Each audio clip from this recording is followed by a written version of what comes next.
But not least, Gemini.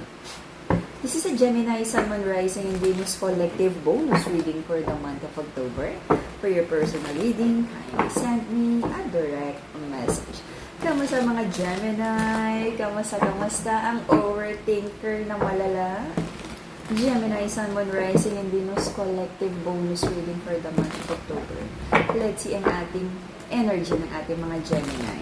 Okay? Collective energy ng Gemini, please. Collective energy ng mga Gemini, please.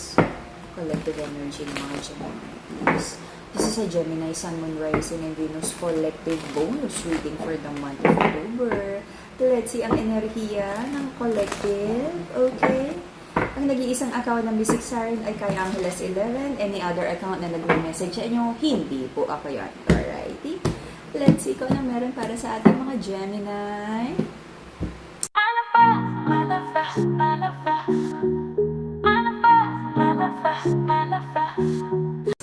Emperor in the reverse, the masculine in this connection is very stubborn, okay? Very set on his ways. Merong mga ugali na dapat baguhin, no? Ayusin. But sabi niya, chill lang. Walang mali sa kanya. Okay?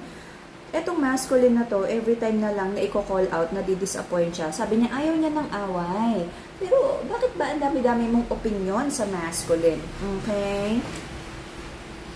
Lumalayo, or runner yung energy ng masculine na every time na lang na may kailangan pag-usapan ng mga like difficult conversation, challenging topics sa relationship, parang mas gusto niyang umalis na lang, okay? Tsaka na siya babalik pag hindi na galit at hindi na kailangan pag-usapan. But, paano nga ba magiging successful ang relationship kung hindi nakakapag-usap ng maayos, okay? The feelings for this connection is very strong, but someone feels so unloved. Iba kasi yung alam mong mahal mo yung tao, pero hindi mo maramdamang mahal ka niya. Okay? So, you have to separate how you feel about the person and how the person makes you feel. Magkaiba yun. Okay? Someone feels na sobra-sobra yung dishonesty sa connection na to, na may mga doubts kung totoo ba yung love, may kinakausap ba na iba, may ini-entertain ba na iba, saan ba ito papunta? Maraming injustice, unfair situation na nangyari sa connection na to, kaya tuloy yung mga long-term plans na masaya, medyo nawala. Lumabo, nag-blur. At sabi ng feminine, parang paulit-ulit lang yung hindi magandang cycle na nakaka-disappoint sa connection na to. Someone is not ready to give 100% and the other person is aware of that. Sinubukan na rin kausapin, mas nararamdaman ko sa side ng feminine, sinubukan na rin kausapin ng feminine ang masculine na bakit she doesn't feel na committed ang masculine. Bakit hindi niya maramdaman that the masculine is like, na sigurado na sa connection na to, okay? Very flaky ang energy sa connection na to. There's an energy of defeat here na parang saan nga ba ito papunta? Parang puro na lang disappointment, puro na lang pain. But kahit ganun yung energy, gusto nyo pa rin i-keep ang bawat isa at wala namang willing to walk away from the other person. Marami ding inaayos ang mga Gemini sa kaperahan, kabuhayan, grabing overthinking here, and maraming bayarin, maraming responsibilidad, maraming kailangang ayusin, not just sa kaperahan, but like sa pagkakasunduan sa loob ng relationship na to. Okay? I don't know kung merong mga lihiman tungkol sa pera, but ito yung mas challenging, no? Pag mas malaki yung pera, mas madami minsan yung away. Parang walang transparency.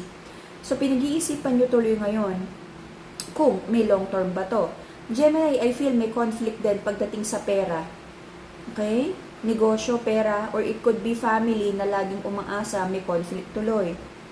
Sabi mo, may mga tao naman na tinutulungan mo, pero syempre, right now, parang lilimitahan mo na yung pagtitiwala, pagmamahal, at pagbibigay ng tulong. Okay? Because most of the time, yung mga binibigay mong pera, hiram, hindi naman na isusole. Okay? Lagi na lang parang naaabuso ang kabaitan. Okay? Mental clarity and stronger connection with the divine, the purple crystal, amethyst. Okay? Harmony and to heal your heart chakra, Madagascar rose quartz, the pink crystal. if you're manifesting abundance, nakita ko, may mga problema sa pera. Abundance, Brazilian citrine. Okay, the yellow and happy crystal. Lahat ng crystals natin, authentic, cleansed, and blessed by the enlightened guide. Okie dokie. So, nagkaroon ng mga maling decision here at tanggap na ng feminine kung ano man yung mga maling decision. Sabi niya, wala nang magagawa eh. Kailangan na lang ng tamang desisyon at ayusin ang kanyang sarili. Okay? I feel the feminine is focusing more on herself, glow up, trabaho, kapirahan, kabuhayan. Kung may bata, focus sa bata. Okay? Recent past, parang nagkaroon ng fallout sa relationship. Like, parang hindi ata relationship ang iyong like focus right now. May mga bagay din na parang natatamad ka, nawawalan kang ganang gawin. But, sabi mo wala kang choice, kailangang patuloy ang trabaho kahit minsan parang nawawalan ka ng motivation na pumasok sa trabaho or pumunta sa negosyo mo. Okay? Sabi mo wala eh, maraming kailangang i-rebuild. So, may prayers and manifestations here ang ating feminine. Sana naman daw makita ng masculine yung love niya for the masculine because the feminine feels that the masculine is not ready to commit and very insincere, not reliable, marami daw false promises and lies. Gemini.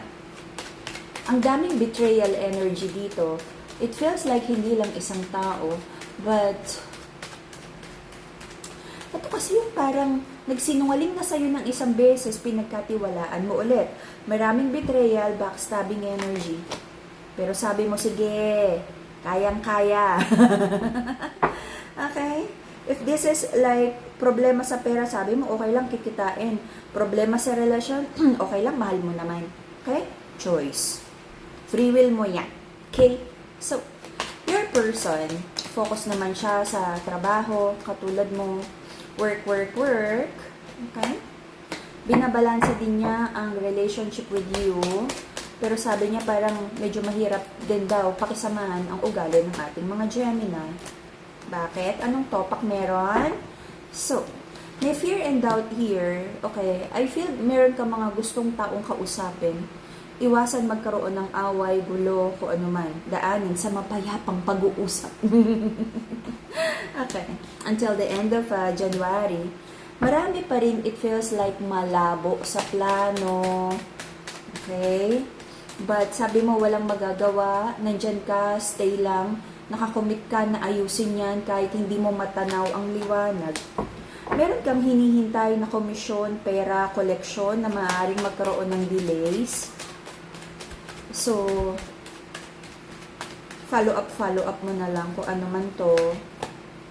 And you might feel like parang nawawalan ka na ng confidence or like nagiging pessimistic ka na baka hindi mo na makuha tong collection na to or good news na to. But I feel gagawa ka ng paraan para kausapin kung sino man ang dapat kausapin para lumakad na ang tracking number. Maraming iisipin tungkol sa kaperahan, kabuhayan ang feminine sa connection na to. I feel towards like pagpasok ng bagong taon, pera ang focus ng ating mga Gemini. Pagdating sa pag-ibig, hindi ganun kadali para sa inyo na makuha yung fine-tuning, yung pagkakasunduan yung dalawa. I don't know kung gaano pa kalaki yung kailangan yung pagkasunduan.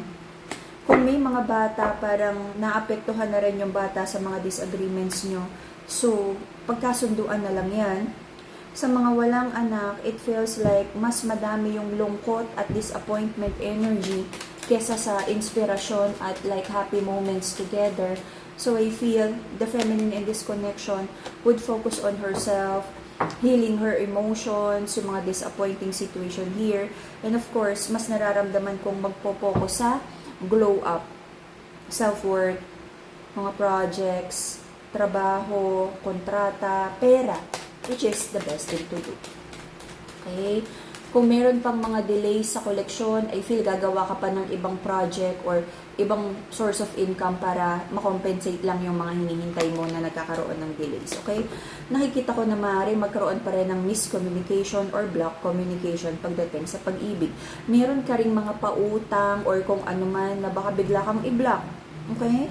Gawin mo kung ano yung tamang dapat gawin para hindi ka matakbuhan ng mga tao na to. Alrighty? And that would be the Gemini reading for the month of October. See you again in a few days for your